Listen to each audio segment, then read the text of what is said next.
कुछ लोग हमारी ज़िंदगी में चप्पल की तरह होते हैं। वो साथ तो देते हैं लेकिन पीछे से कीचड़ उछालते रहते हैं। तो हमें कुछ इस तरह के लोगों से बच के रहना चाहिए। असल में हम इस तरह के लोगों से बच ही नहीं सकते। आज की ज़िंदगी इस तरह की है कि इस तरह के लोग हमें यहाँ वहाँ कहीं ना कहीं मिल ही जाते हैं। और जब इस तरह के लोग मिलेंगे तो उनसे वास्ता तो पड़ेगा ही। इस तरह के लोगों को हम अपनी ज़िंदगी से निकाल तो नहीं सकते, लेकिन इस तरह के लोगों से हम बच जरूर सकते हैं। इन्हें शुरू में अपनी ज़िंदगी में जगह ना दी जाए तो ज़्यादा अच्छा रहेगा, क्योंकि शुरुआत में हम इनके साथ नाता जोड़ तो लेते हैं, लेकिन बाद में इनसे पीछा छुड़ाना मुश्किल हो जाता है। आपके पुराने किए गए पाप आपको आगे नहीं बढ़ने देते। वैसे ही जैसे पैर की मोच और छोटी सोच आपको कभी आगे नहीं बढ़ने देती। तो इसीलिए आपको ये करना ज़रूरी हो जाता है कि इस तरह के लोगों से दूर रहें और इस तरह के लोगों से बचने की कोशिश करें। लेकिन ऐसे लोग आपने पहले से जिनको न्योता दे रखा है तो उनसे दूरियां बना के रखें। भला बुरा कहने की ज़रूरत नहीं है, बस आप अपने आप को मशरूफ दिखाएं, इसी से काम चल जाएगा। क्योंकि आज के वक्त चाहे कोई इंसान कितना ही बेशर्म हो, अगर उसको ये बताया जाए कि मेरे पास आपके लिए टाइम नहीं है और बार बार यही कहा जाए, तो वो इंसान इतनी तो शर्म रखता है कि वो इंसान दोबारा आपसे बात करने की कोशिश नहीं करेगा। ये बात तो तय है और 99% फुल प्रूफ है। तो इसीलिए कहा जाता है कि जब भी आप किसी से बात करने की कोशिश करें तो सोच समझ के करें, क्योंकि अगर आप बात करने की कोशिश करेंगे तो इंसान उसमें से मतलब निकालने की ज़रूर कोशिश करेंगे। उसके अंदर से कुछ न कुछ ऐसी बातें ज़रूर निकालेंगे कि आपको उसके लिए ब्लेम किया जा सके। आपकी गलती अगर नहीं भी होगी तो आपकी गलती निकाली जाएगी, बताई जाएगी। और जब आप किसी न किसी तरीके से हार जाते हैं या आपकी कमी होती है तो आपकी वो भी गलतियां गिनाई जाती हैं जो आपने की नहीं होती, और आपको वहाँ पे चुप होना पड़ता है। मान लीजिए कि आप पुलिस वाले हैं या फिर ऐसे कोई इंसान है जिसके ऊपर जिम्मेदारी बहुत ज़्यादा है। आप अपने आस पड़ोस नगर के जाने माने इंसान हैं, और अगर वहाँ पे कुछ भी ऐसा हो जाता है जो नहीं होना चाहिए और उसमें अगर आपकी गलती होती है, तो उससे पहले जितनी भी गलतियां हो चुकी हैं या जितनी भी गलत चीज़ें हो चुकी हैं उसके लिए आपको जिम्मेदार ठहराया जाता है और आप उस समय में नकार नहीं सकते। ये कुछ इस तरह की मजबूरी हो जाती है जो इंसान को सहनी पड़ती है। तो इन चीज़ों को आप बहुत ही ध्यान से देखने की कोशिश करें, क्योंकि आज का वक्त ऐसा वक्त है जहाँ पे एक दूसरे के सिर पे पैर रख के ही आगे बढ़ा जा सकता है। पहले का ज़माना कुछ और था कि एक दूसरे की काबिलियत उसको और ज़्यादा ऊपर ले जाती थी। आज दूसरे के कुचल के ही आगे बढ़ा जा सकता है। 99.9% केसेस में तो ऐसा ही होता है। चाहे आप कॉर्पोरेट में देख लीजिए, चाहे आप पर्सनल लाइफ में भी देख लीजिए। घर, परिवार, नगर, गांव, हर जगह पॉलिटिक्स है, हर जगह राजनीति है, और राजनीति में एक दूसरे को नीचा दिखाने की कोशिश की जाती है। अगर पुलिस डिपार्टमेंट किसी केस को सॉल्व नहीं कर पाता तो उसकी नाकामी बताई जाती है। वारदातें बहुत ज़्यादा बढ़ गई हैं तो उसे पुलिस की कमी दिखाई जाती है, और पुलिस कितनी है वो कभी नहीं गिना जाता। 1 लाख लोगों पे करीबन 100 के आसपास पुलिस होती है।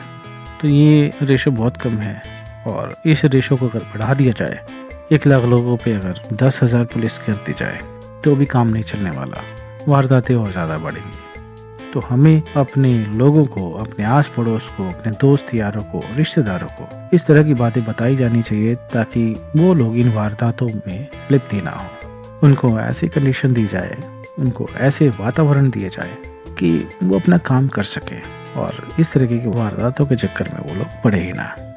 अब कोई डकैत क्यों डकैत बनता है, कोई इंसान चोरी क्यों करता है, हमें उसके कारणों को जानने की कोशिश करनी चाहिए और उन कारणों को ख़त्म करना चाहिए। आप अगर एक चोर को ख़त्म करेंगे तो दूसरा चोर तो है ही, और अगर दूसरे चोर को ख़त्म करेंगे तो तीसरा चोर तो है ही, फिर ऐसे तीसरे से चौथा, चौथे से पांचवा, और ऐसे सैकड़ों चोर हैं।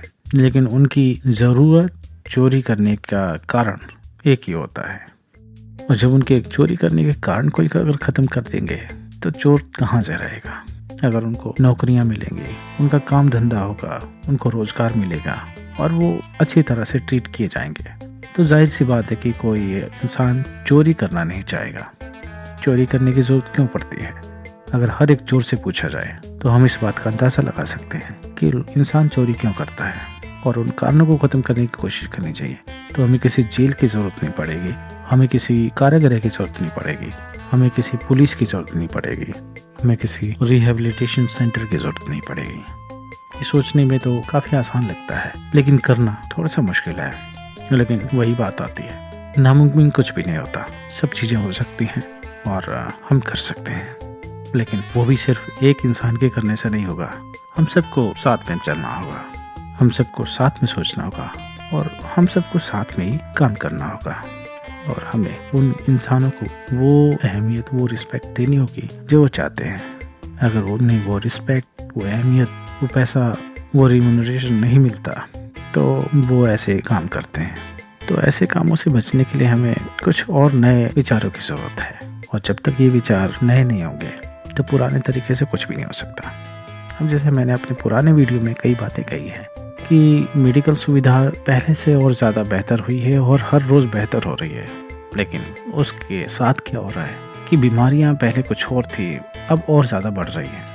तो मेडिकल सुविधा सुधरने से बीमारियां ख़त्म होनी चाहिए, लेकिन बीमारियां और बढ़ रही हैं।